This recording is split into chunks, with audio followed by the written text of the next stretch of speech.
Em Kimetsu no Yaiba, entre os Onis sob comando de Muzan Kibutsuji, que controla todos os demônios, existem alguns que são considerados de alto escalão. Eles são chamados de os 12 Demônios da Lua. Os 12 Demônios da Lua são criaturas de alto nível, tão fortes que não dá nem pra comparar com os outros demônios. Eles são, por assim dizer, criaturas estimadas por todos os Onis, um título que todos eles querem obter. Nesse vídeo, vou apresentar para vocês Onis de nível mais baixo, que não conseguiram se tornar um dos 12 Demônios da Lua. Eles aparecem apenas poucas vezes no anime, e têm algumas histórias não reveladas, seus passados tristes enquanto eram humanos e suas histórias também podem nos comover. Bem, então agora eu vou falar em detalhes sobre esses Onis que não se tornaram Demônios da Lua. Também vou explicar sobre suas histórias secretas e poderes, então fique até o final do vídeo. Vamos lá! O Demônio das Mãos. O Demônio das Mãos é um demônio que sobreviveu por muito tempo na montanha Fujikasane, onde é realizada a seleção final, que serve para ingressar no esquadrão de caçadores de Onis. Ele tem um corpo gigantesco e muitos braços grossos, uma aparência muito estranha comparada com os demônios que vimos até agora. 47 anos antes, ele foi capturado por Urokodaki, que na época era um soldado, mas secretamente sobreviveu na prisão de Glicínias, de onde não era possível escapar. Ao matar quem participava da seleção final, o Demônio das Mãos foi ficando mais poderoso. Até então, ele comeu mais de 50 candidatos do esquadrão de caçadores de Onis, e entre eles, incluindo Sabito e Makomo, 13 eram discípulos de Urokodaki. Mas por que será que ele conseguiu matar tantos discípulos de Urokodaki? Isso é porque ele guardava um grande rancor de Urokodaki, e se direcionava pela marca comum entre os discípulos dele, a Máscara de Proteção. O que Urokodaki fez para proteger seus discípulos, na verdade, se tornou um ponto de referência. E na seleção final de Tanjiro, enquanto ele atacava os outros recrutas, Tanjiro, que também usava a máscara de raposa, virou seu alvo. No entanto, Tanjiro já havia masterizado a respiração da água, e o Demônio das Mãos foi derrotado, sendo cortado pela sua lâmina. À beira da morte, enquanto Tanjiro segurava sua mão, ele se lembrou de quando dava a mão para o seu amado irmão, e desapareceu enquanto escorriam suas lágrimas. Habilidades. Ele possui a habilidade de fazer crescer inúmeros braços e manipulá-los livremente. Ele conecta seus braços para atacar inimigos distantes, entra para baixo do solo para fazer ataque surpresa e regenera seus braços independente do quanto forem cortados fora.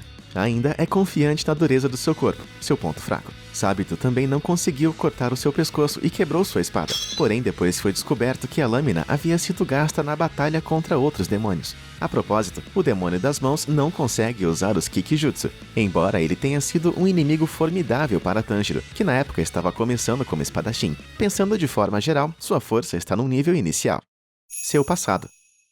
Quando ele era humano, o Demônio das Mãos teve um passado triste. Quando o humano era um menino puro que tinha medo de ficar sozinho e pedia para ficar de mãos dadas com seu irmão. No entanto, ele virou um demônio, matando e comendo seu tão amado irmão. No começo, ele lamentava por ter feito isso, mas conforme sua transformação em demônio ia avançando, ele esqueceu tudo isso. Muito triste, né? Ironicamente, depois de se tornar um demônio, como se estivesse tentando ocupar a solidão de não ter a quem dar a mão, ele fez crescer muitos braços e começou a assassinar pessoas. Isso mesmo, o fato de o Demônio das Mãos possuir tantas mãos é porque ele não conseguia esquecer seu amado irmão e queria preencher a sua solidão de não ter mais ninguém para lhe dar a mão.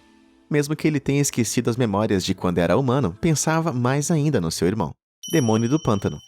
Ele foi o primeiro Oni contra quem Tanjiro batalhou após se tornar um caçador de demônios. Numa cidade que Tanjiro visitou em uma missão, estavam acontecendo muitos casos de desaparecimentos de garotas de 16 anos, e muitas pessoas estavam com medo. E o culpado era justamente esse Demônio do Pântano. Noite após noite, ele raptava meninas de 16 anos e as devorava. A verdadeira forma do Demônio do Pântano é um demônio dividido em 3, e que chamam uns aos outros de Eu. Cada um dos demônios tem suas características. O demônio com um chifre tem uma personalidade calma e de liderança. O com 2 chifres é emotivo e fala muito. E o com 3 está sempre indignado, range os dentes como se estivesse bravo e não fala uma palavra. Ele tem uma paranoia de que as mulheres são melhores aos 16 anos, e após isso vão progressivamente perdendo seu frescor. E também coleciona os enfeites das vítimas como acessórios e laços. Caçar meninas de 16 anos, muito assustador. No final, Tanjiro derrota os demônios de 1 e 3 chifres dentro do pântano, com a respiração da água. Sexta forma, redemoinho giratório. O demônio de 2 chifres lutou com Nezuko, teve também seus 2 braços cortados por Tanjiro e foi perguntado sobre Muzan Kibutsuji.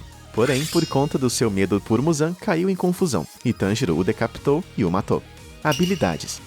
A arte demoníaca de sangue desse demônio do pântano se chama Espaço Pantanoso. Com isso, ele consegue criar uma outra dimensão como se fosse um pântano, e consegue se mover livremente por ela. Independente de ser no chão, em paredes, dentro ou fora, ele consegue criar entradas e saídas em qualquer lugar. E com essa habilidade, ele atacava garotas que seriam sua refeição depois. Mesmo assim, para seu adversário dentro do pântano, o ar é rarefeito e seus movimentos ficam lentos. Em contrapartida, o demônio consegue curar seus ferimentos recebidos no mundo real instantaneamente ao entrar no pântano. A propósito, as roupas de suas vítimas ficam flutuando nesse pântano. Seu passado. Esse demônio do pântano tem um histórico inesperado. Se você olhar bem para a cena de recapitulação quando ele foi transformado em demônio por Muzan, ele estava vestindo vestimentas ninja, e por sua habilidade de se dividir em três, e seu Kekijutsu que faz lembrar o estilo terra, acredita-se que ele era um ninja quando era humano. Ainda assim, foi revelado no fanbook oficial Demon Slayer Corps Memorandum, que ele era apenas uma pessoa, não trigêmeos, e narcisista, resultando na sua habilidade de se dividir em três. E sua mania de ranger os dentes é um resquício de sua vida humana. Kyogai. Kyogai é o dono da mansão Tsuzumi, um demônio de forma estranha, com tambores embutidos nos seus ombros, barriga e pernas.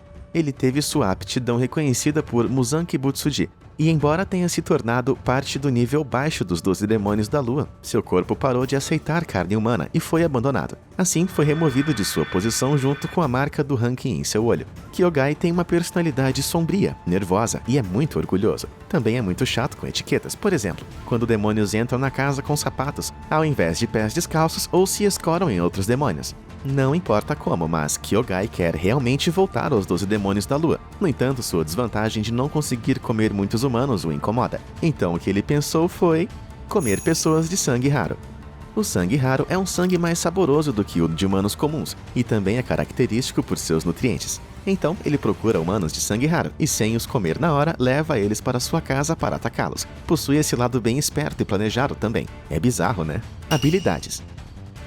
A arte demoníaca de sangue de Kyogai se chama Batida de Tambor. Ao bater os tambores embutidos em seu corpo, ele consegue rotacionar os quartos da mansão, que é seu território, e possui uma habilidade capaz de causar um ataque explosivo como se fossem garras. O outro tambor em suas costas tinha a habilidade de mover o espaço, mas caiu enquanto lutava contra outros demônios e o menino o pegou. Além disso, como o tambor foi feito por suas habilidades, se ele morrer, os tambores desaparecem, mas a mansão, como já existia originalmente, permanece lá mesmo que ele morra. A propósito, falando em artes demoníacas de sangue e de manipular o tempo com instrumentos musicais, tem a Nakime, que aparece no arco do Castelo Infinito. Como controlar outras dimensões é uma habilidade compatível, Muzan talvez quisesse que Kyogai se tornasse como Nakime. Seu passado. Ao comer humanos de sangue raro e se fortalecer para poder retornar aos 12 demônios da lua, ele raptou um menino chamado Kiyoshi, que tinha sangue raro, e o levou para sua casa, a mansão Tsuzumi. No entanto, após isso, Tanjiro, Zenitsu e um misterioso espadachim que usava uma pele de javali invadiram a mansão e foram salvar Kiyoshi. Foi uma luta 1 contra 1 com Tanjiro, que não estava em sua melhor condição devido aos ferimentos da batalha anterior e que sofreu muito por conta da arte demoníaca que mencionei anteriormente. Mas no final, o Oni teve seu pescoço cortado e morreu. No final, mesmo que Tanjiro estivesse bem no meio da batalha, ele evitou pisar nos manuscritos de Kyogai, demonstrando seu respeito a ele, e disse as seguintes palavras: "O seu Kekijutsu é demais."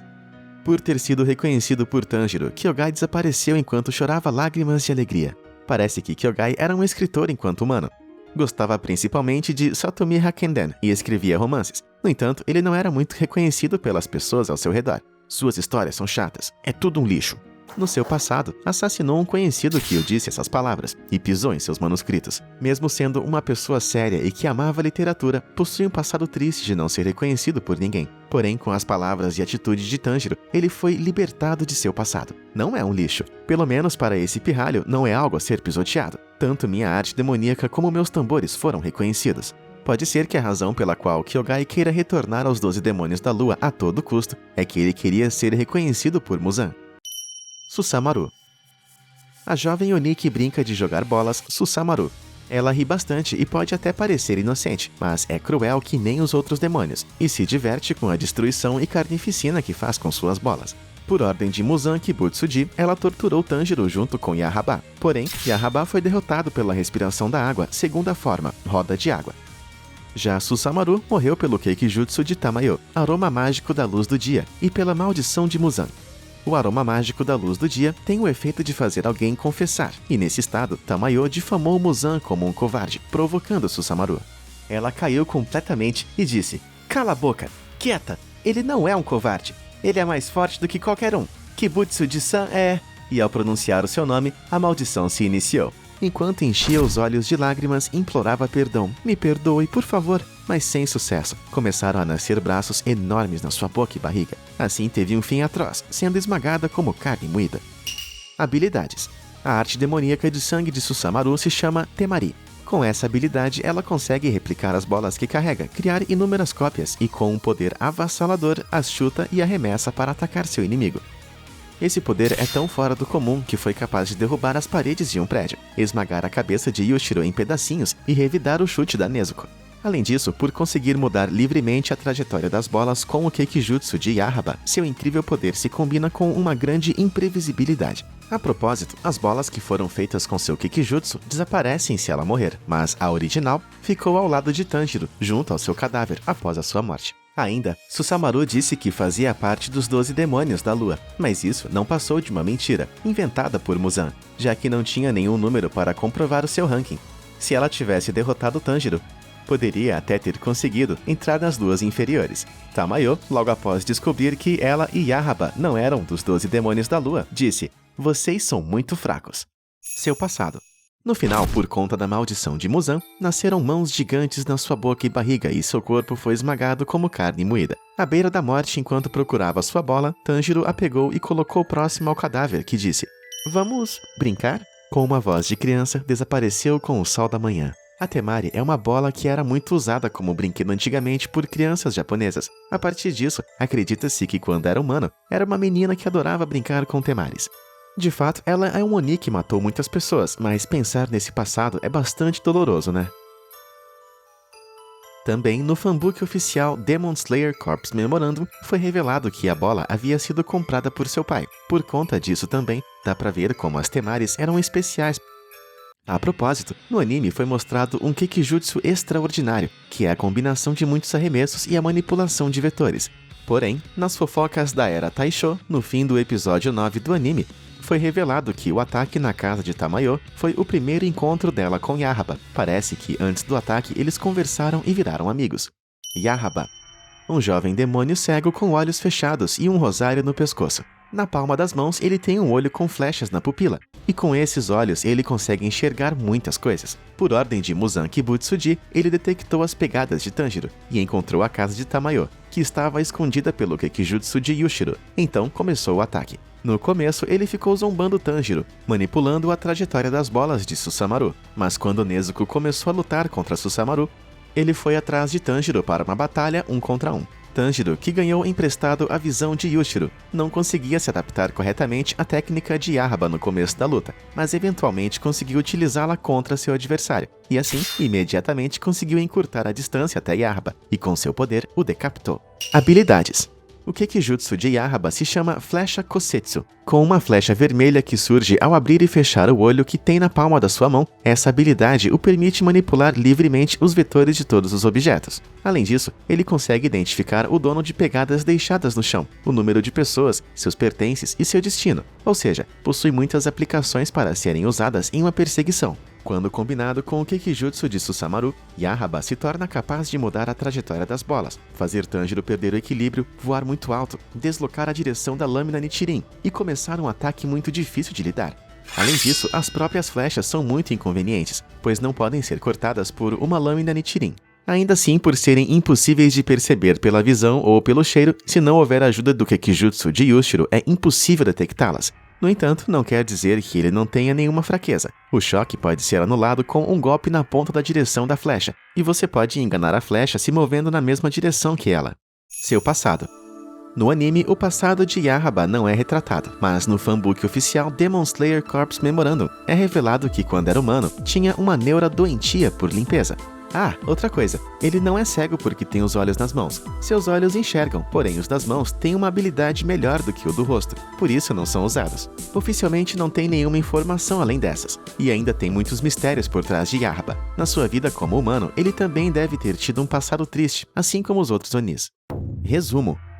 No vídeo de hoje, eu falei sobre os Onis que não conseguiram entrar para os 12 demônios da lua. Mesmo sendo um vídeo sobre os inimigos do personagem principal, certamente tem muitas partes que você conseguiu simpatizar. Talvez tanto os demônios quanto os humanos sejam seres com aspectos semelhantes. Particularmente, o que mais me comoveu foi a história de Kyogai. E você? Me conta aí nos comentários qual das histórias mais tocou você. Fora os Onis que apresentei no vídeo, se tiver algum que você goste muito, me conta aqui embaixo nos comentários também. Muito obrigado por acompanhar até o final. Daqui pra frente eu vou continuar postando vídeos de análises completas e rankings. Então, para não perder nenhum deles, não se esqueça de se inscrever no canal. Te vejo no próximo vídeo.